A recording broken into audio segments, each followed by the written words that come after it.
I told you when the election went the way that it did, that you have to be active. You have to be part of this new government that was elected. You cannot go to sleep and just allow them to do whatever it is that they want, because they will not do the things that you expect them to do. And I think that most of you know that. Well, today I have an action item for you. Today we're talking about the Senate Majority Leader. The way that this works is Mitch McConnell is retiring. He is an absolute piece of trash that should have left a long time ago. We have to replace him with a majority leader in the next term.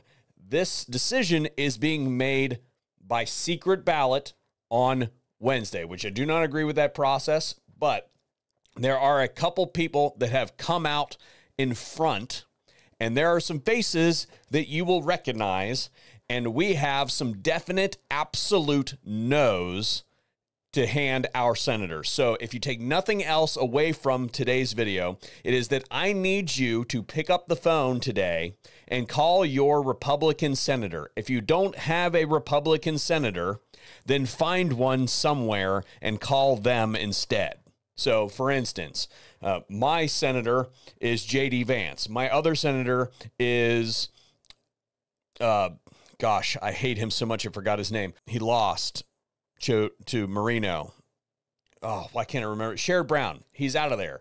Sherrod Brown doesn't get a vote because he's a Democrat, right? So this is only the Republican caucus. All three of the candidates that are up there are establishment Republicans. And in my opinion, they should all be thrown out of there. However, there is one out towards the front who you will recognize as John Cornyn.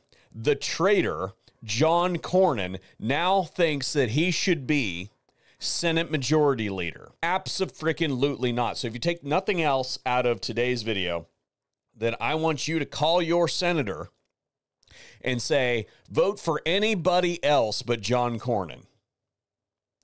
And I've got some words that I need to say, that I need to progress the video a little bit more, because they're not going to be family friendly.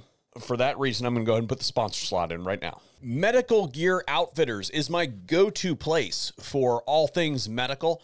They do everything from the bumps and bruises kit to tourniquets to full kits that are set up for everything from home to in your car. They also now have one that is set up in a Pelican case for those of you who are concerned about long-term storage or water considerations. So they offer you guys a discount. Make sure that you find that over at the affiliates page and use it to great effect. I've known the people at Medical Gear Outfitters for probably about a decade now, and they're great people. Check them out and give them some love. The front runners for Senate Majority Leader look like this. Again, I think all of them out, but John Cornyn, Rick Scott, and John Thune. Trump has said he will be happy to work with whoever it is that will give him his recess appointments. Basically, full Trumpism, I don't care, I've got my own agenda type thing, right? But this is bigger than just during Trump's time, because remember, how long has Mitch McConnell been either majority or minority leader? Basically, these dudes get into this position, or ladies get into this position, and they stay there for a long tenure.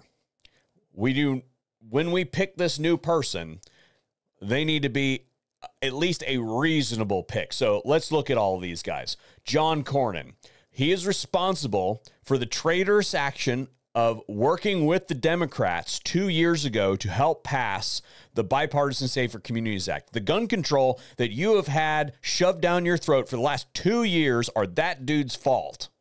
He went over there and said, well, we have to do this and we have to work with...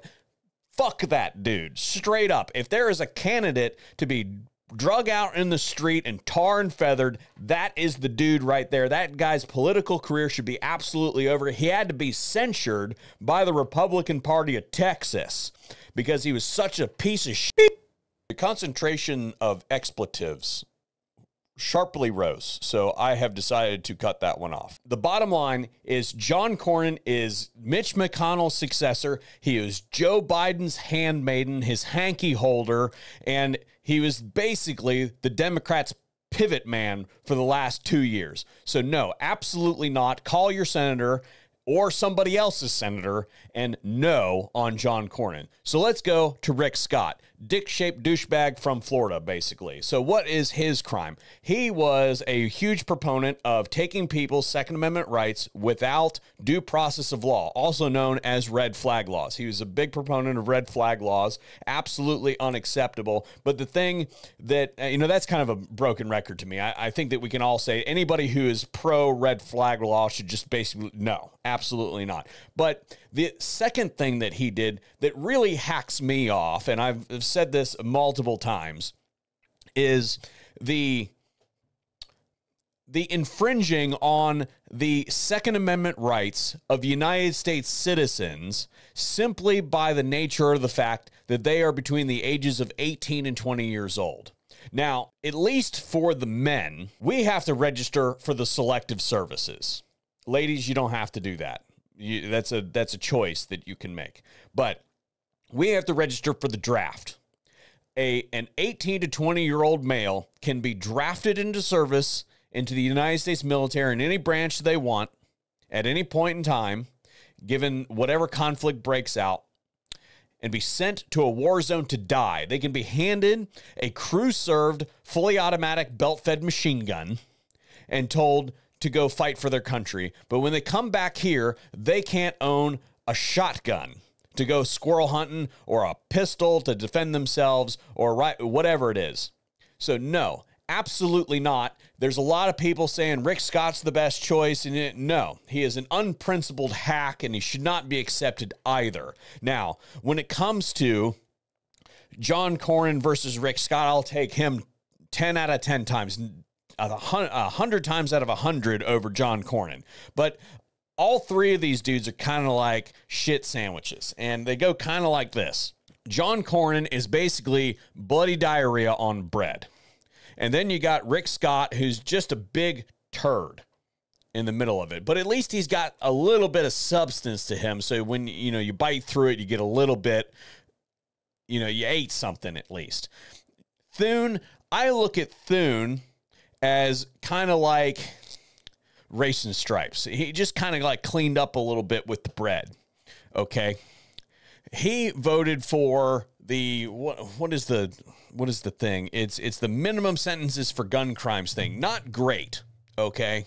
Not great on the Second Amendment. Now, some of the other stuff, it looks like he's got a reasonable record, but that thing alone tells me that he's willing to make deals with the Second Amendment. So I don't like any of them. I would prefer that dude over the other ones. I would, of course, prefer anybody else than all three of these dudes. To reiterate, this appointment, this choice by the caucus is likely to have long-term ramifications down the road. So you got to think who's going to be in there now working alongside the Trump administration. But let's say in 4 years, remember there'll be another election. What if the Republicans lose? Who is going to be working side by side with the Democrats at that point in time? Do you want a John Cornyn? We want to make sure when power flings back the other direction that we don't have a traitor in our midst. That's all I got for you guys. Thanks for tuning in, and hopefully we'll see you in another video here at the VSO Gun Channel. What say you in the comment section down below?